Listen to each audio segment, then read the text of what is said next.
إله إلا أنت سبحانك إني كنت من الظالمين.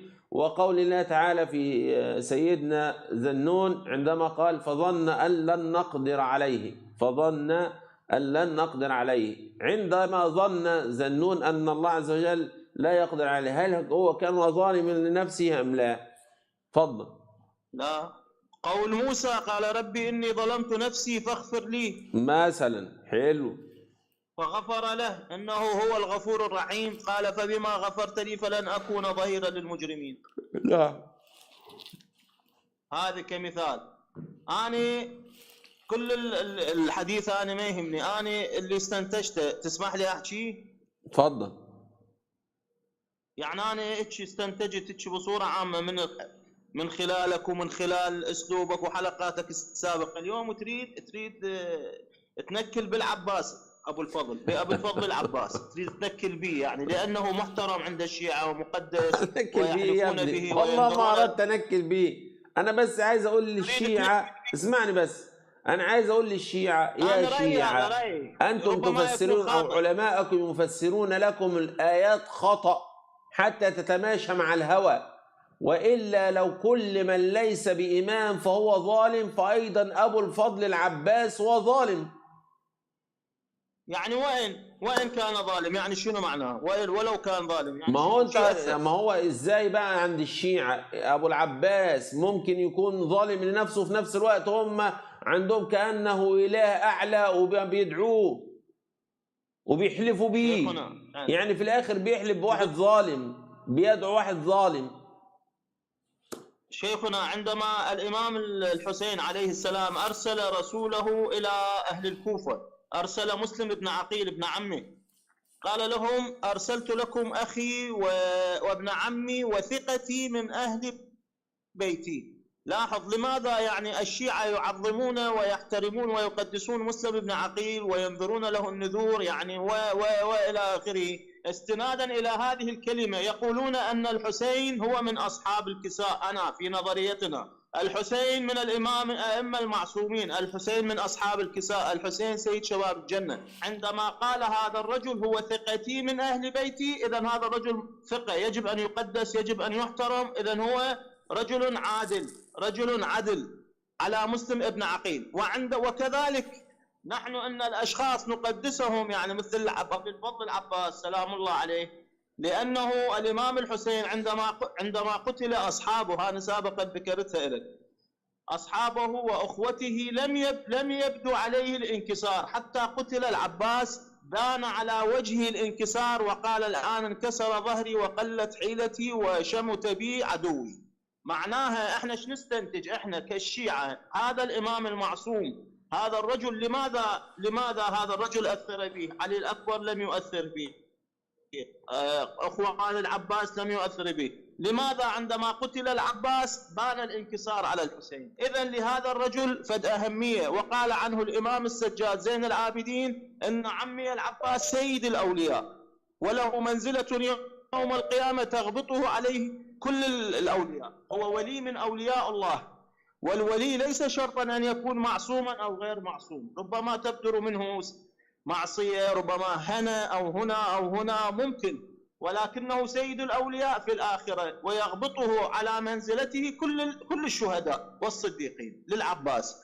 هذا في عقيدتنا ومعتقدنا.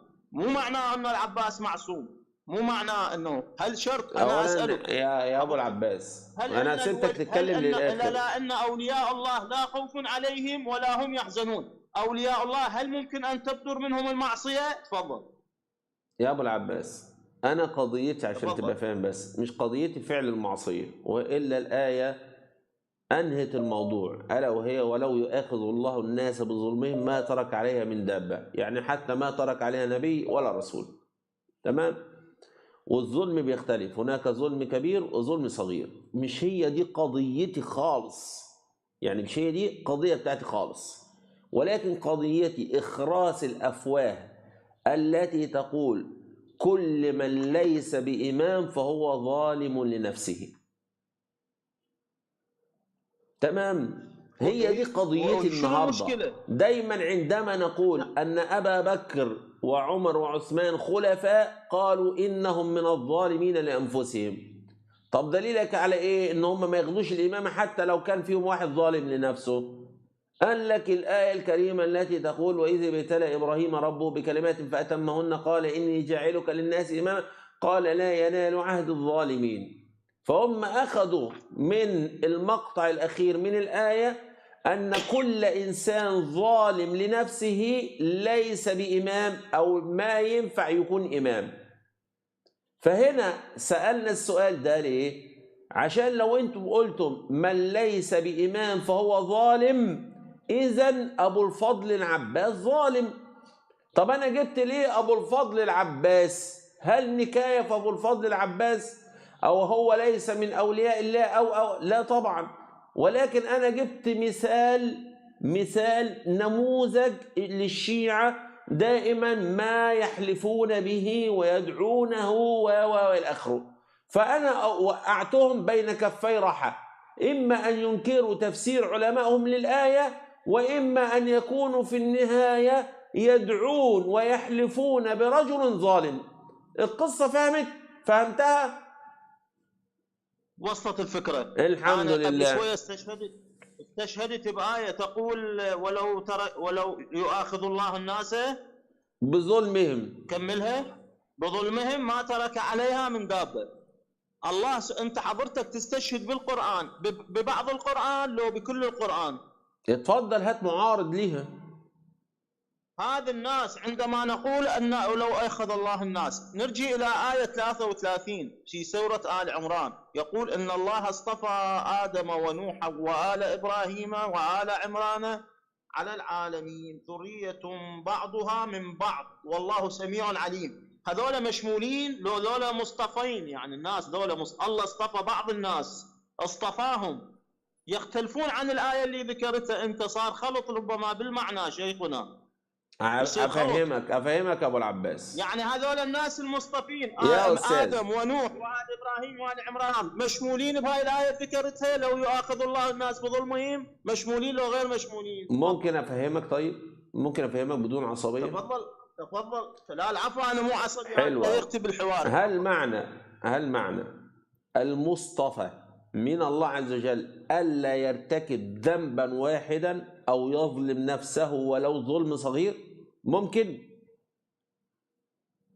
احنا مره ناقشنا هذا الموضوع وخلصنا منه وقلنا ممكن تبدر من عند المعصيه. طب ما خلاص، ما انت بتجاوب لنفسك، ما انت بتجاوب نفسك. يعني انت بتقول كلمه وبتجاوب نفسك. انت مش انت اللي لسه من حوالي 3 دقائق ذكرت قول سيدنا موسى؟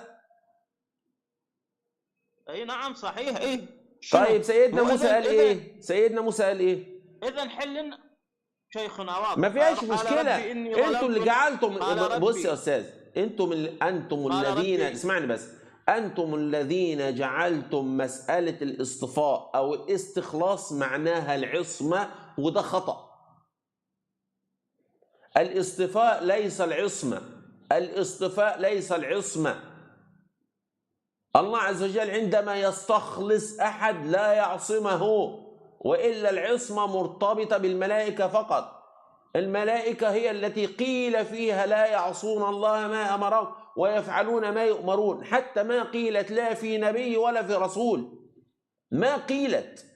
دي نقطه. النقطه الثانيه، لو احنا قلنا كلمه المخلصين تعني العصمه وكلمة المصطفين تعني العصمة، يبقى ضربنا بالقرآن عرض الحائط. ليه؟ لأن هناك، أليس سيدنا يونس هو الذي قال فظن أن لن نقدر عليه؟ صح؟ أليس سيدنا موسى هو من قال الآية اللي ذكرتها إيه يا أبو العباس؟ ذكرني بيها الله يبارك في عمرك. قال ربي إني ظلمت نفسي فاغفر لي فغفر له. ألم يقل سيدنا يونس لا إله إلا أنت سبحانك إني كنت من الظالمين؟